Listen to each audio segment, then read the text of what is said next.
Hello, everybody. It's Adam with the Pattaya News, and we are right in the middle of June 2024. Thank you so much for tuning in. Today, we've got some big stories for you, including F1 races to take place on the city streets in Pattaya.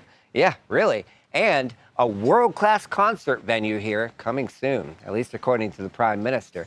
But first, I'd like to thank you for tuning in. Make sure you like, subscribe, and follow for regular updates right here from Pattaya. Let's jump into what we usually do, the events that took place. Now, over the past weekend, Pattaya had its major Pride Parade and Pride Festival that took place on Pattaya Beach.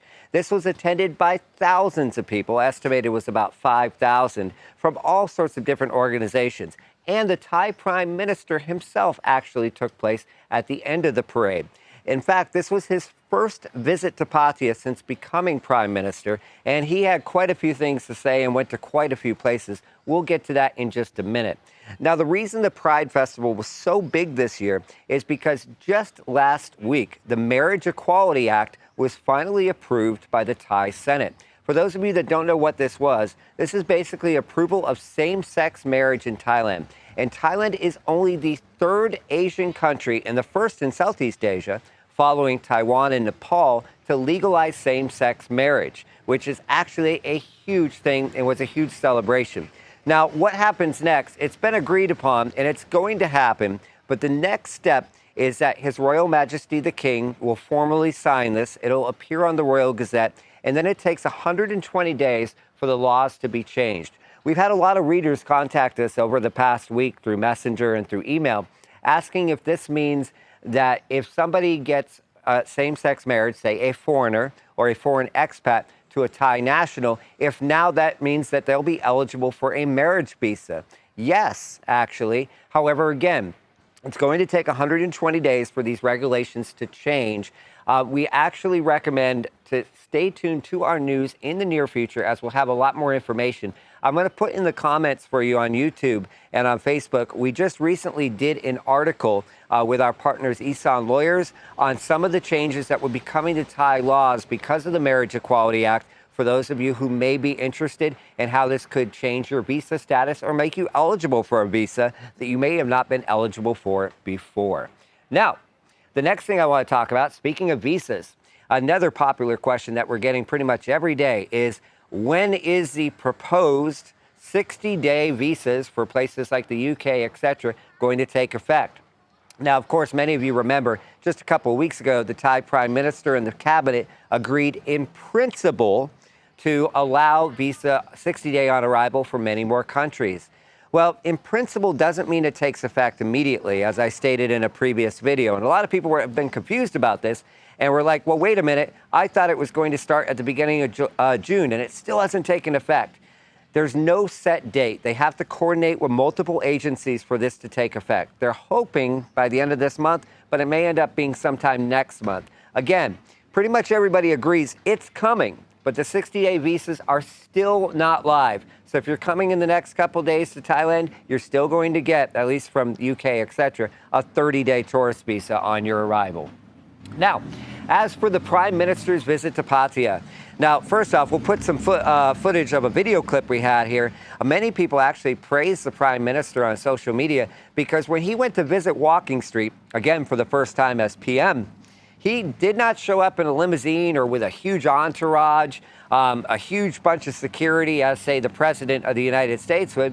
He showed up on a bus, just like a tourist would, only with a couple other people, and then toured Walking Street, basically for a photo opportunity, posing with tourists and business owners and saying hello.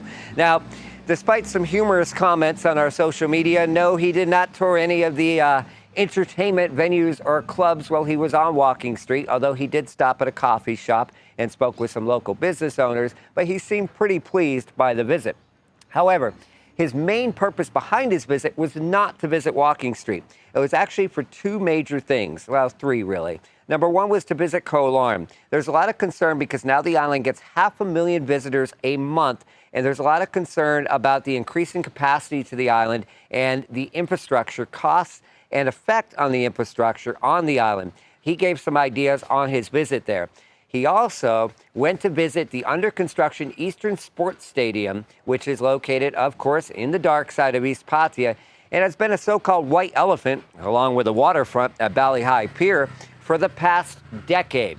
Now, last year, many of you will remember, the Pattaya mayor finally managed to get a contract signed, and they are pushing forward with getting the stadium done by next year. The reason why is because the Asian Games will be taking place at this stadium, or a portion of them. However, the Thai Prime Minister toured the stadium, and he said he also wants it to be a world-class concert venue. They've talked for a while about having places to have major concerts. You may remember that they were trying to find a way to get Taylor Swift, of all people, I'm sure all of you are big fans, to visit Pattaya. Well, now that might be a possibility because they're going to be putting in a lot more infrastructure to the stadium for not just sporting events, but world-class concerts as well. Now, most of the feedback we've seen on our social media on this has been positive. However, this is in a mostly residential area, and some of the roads leading out there are very limited, and some of our readers are very concerned about noise and possibly increased traffic in this area. Stay tuned. This is a developing story. Finally, the last part of the Prime Minister's visit is that he went to tour Pratunnak Hill, Na Jomtien, and Jomtien Beach because they are proposing F1 Formula One racing here in Thailand, and now has actually been proposed to do this not only in the streets of Bangkok, which they've kind of moved away from. Now they're proposing Pattaya as the city race with the islands in the background and the beaches. Now, the feedback on this, many people are like, oh, that's never going to happen in a million years. Well, we'll see. It's an interesting proposal, definitely with the amount of construction currently on Jomtien Beach. The possibility of it happening right now is probably questionable, but it wouldn't be happening for a year anyways. And let me remind you, actually taking place in just a couple weeks, is the Bang San Grand Prix on a much lower level, but they've learned a lot about that in the fact that they've already been able to do a similar activity in Bang San. Could they do it in Pattaya? They probably could. And with the hotel infrastructure here, they'd be able to fit the amount of people that would come to visit for the races here in Pattaya. The next thing that I've got for you guys today, and the last thing that I'm going to cover, is a couple changes to the Thai drug laws. We've been covering a lot about cannabis and the ongoing debate on cannabis in Thailand, with the Thai government proposing, in principle, to recriminalize cannabis by January 1st of next year. However, there's obviously a lot of pushback from pro-cannabis groups. One thing that is changing, and has had very little pushback, however, is a change on the regulations that previously allowed people to have up to 5 methamphetamine pills and just be considered a user, is being changed back to 1 pill to be a user. And basically what that means is anybody with over 1 pill will be considered a dealer unless they can prove differently, and as a result face much harsher penalties. By the way, 1 pill does not give you a freebie. It's like, oh yeah, everybody can have 1 pill. There's still some major penalties with that, but they'll be given the option of rehab as well. As always, we thank you guys for tuning in. We hope you've had a safe week. I haven't talked about any events coming up because the next major event, besides the Grand Prix, will be coming up very soon, and that's the Pattaya Marathon taking place next month. Thank you for tuning in. Have a great week.